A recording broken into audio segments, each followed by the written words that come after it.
friends, welcome to Bharat Travel Vibes. Hi friends, welcome back to my channel Bharat travel vibes. Hyderabad, Visakhapatnam రెండు ప్రధాన నగరాలను కలుపుతూ ఎన్నో రహదారులు ఉన్నాయి కదండి. ఇప్పుడు విశాఖపట్నం నుంచి హైదరాబాద్ వెళ్ళే రూట్లో దేవరాపల్లి నుంచి ఖమ్మంకి కొత్తగా ఒక గ్రీన్ఫీల్డ్ బైపాస్ రోడ్ ఏర్పాటు చేస్తున్నారు. ఈ గ్రీన్ఫీల్డ్ బైపాస్ ఎలా ఉందో మీకు చూపించే ప్రయత్నం చేస్తాను.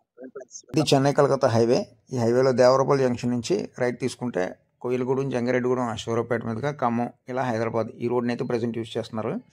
సో ఈ రోడ్కి ఏంటంటే విలేజెస్ ఎక్కువ, టౌన్స్ ఉండడం, ట్రాఫిక్ ఎక్కువ ఉండడం, సో లెంత్ ఎక్కువ ఉండడం వల్ల ఆల్టర్నేటివ్ బైపాస్ ఏర్పాటు చేయాలనే ఆలోచనతో గ్రీన్ఫీల్డ్ హైవేని ప్రజెంట్ అయితే ఎస్టాబ్లిష్ చేస్తున్నారు.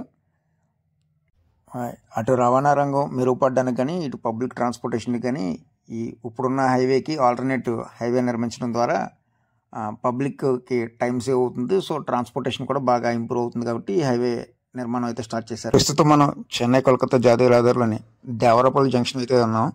దేవరపల్లి జంక్షన్ నుంచి ఒక 2 కిలోమీటర్లు నేషనల్ హైవేలో ముందుకెళ్తే ఈ కొత్తగా నిర్మిస్తున్న రోడ్డుకి మనం చేరుకోవచ్చు. ఇప్పుడు నేను NH-16 హైవే మీద ఉన్నాను.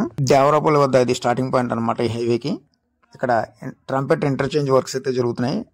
ఇటు దేవరపల్లి దగ్గర ఇది స్టార్టింగ్ పాయింట్, అటు ఖమ్మం నుంచి వస్తే ఇది ఎండింగ్ పాయింట్. ఈ హైవే అయితే మొత్తం 5 ప్యాకేజీల్లో నిర్మిస్తున్నారు. ఈ హైవేకి 60 మీటర్ల వెడల్పుతో మొత్తం 1996 ఎకరాలు భూమి అయితే సేకరించారు. 31 గ్రామాల నుంచి ఈ భూమి సేకరణ జరిగింది. ప్రజెంట్ అయితే 26 మీటర్ల వెడల్పుతో 4 లైన్ వర్క్స్ అయితే చేశారు. ఫ్యూచర్లో 6 లైన్స్కి ఎక్స్పెండ్ చేయడానికి కూడా ముందుగానే ల్యాండ్ ఎక్విజిషన్ చేశారు. ఈ హైవేని యాక్సెస్ కంట్రోల్ హైవేగా నిర్మిస్తున్నారు. అంటే నిర్దేశిత ప్రాంతాల్లో మాత్రమే ఈ హైవేకి కనెక్టివిటీ ఉంటుంది. ఈ హైవేలో రోడ్డుతో పాటు జంక్షన్స్లో స్ట్రీట్ లైట్లు, డివైడర్లో మొక్కలు కూడా వేయడం జరిగింది అప్పుడే. ఈ హైవే మొత్తం 162 కిలోమీటర్లు.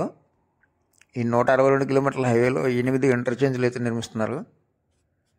ఈ హైవే మొత్తం ఒక 4 టోల్ గేట్లు అయితే ఏర్పాటు చేస్తున్నారు. ఈ హైవే ఇటు దేవరపల్లి నుంచి ఖమ్మం వరకు కదా.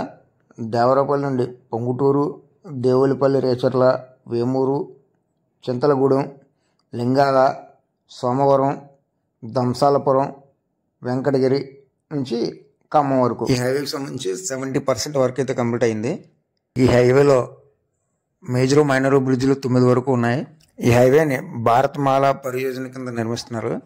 ఈ గ్రీన్ఫీల్డ్ హైవే వర్క్స్ 2022లో ప్రారంభించారు. యాక్చువల్లీ ఇది 2 ఇయర్స్లో కంప్లీట్ అవ్వాలి.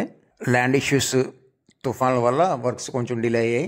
ఈ 162 కిలోమీటర్ల హైవేలో ఎక్కడ పెడితే అక్కడ హైవే నుంచి బయటకు రావడానికి, బయట నుంచి హైవేలోకి వెళ్ళడానికి ఉండదు. ఈ హైవేలో ట్రావెల్ చేసే వాళ్ళ కోసం బేసిక్ ఇమ్యూనిటీస్ కోసం ఒక 3 ప్లేసెస్ అయితే సెలెక్ట్ చేసి అక్కడ వర్క్స్ చేస్తున్నారు.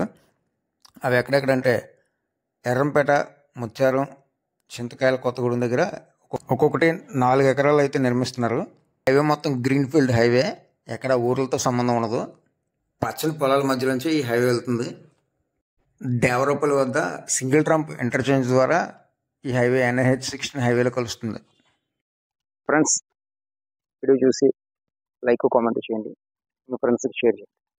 విశాఖపట్నం, హైదరాబాద్ మధ్య జర్నీ చేసే వాళ్ళకి ఈ రోడ్డు ఎలా ఉపయోగపడుతుంది అని భావిస్తున్నారు వారు తమ అభిప్రాయాన్ని కామెంట్ రూపంలో మెన్షన్ చేయండి. Friends, please subscribe. మీరు సబ్స్క్రైబ్ చేస్తే మరింత ఉత్సాహంగా నేను ఎక్కువ వీడియోలు మీ ముందుకు తీసుకురావడానికి ప్రయత్నం చేస్తాను.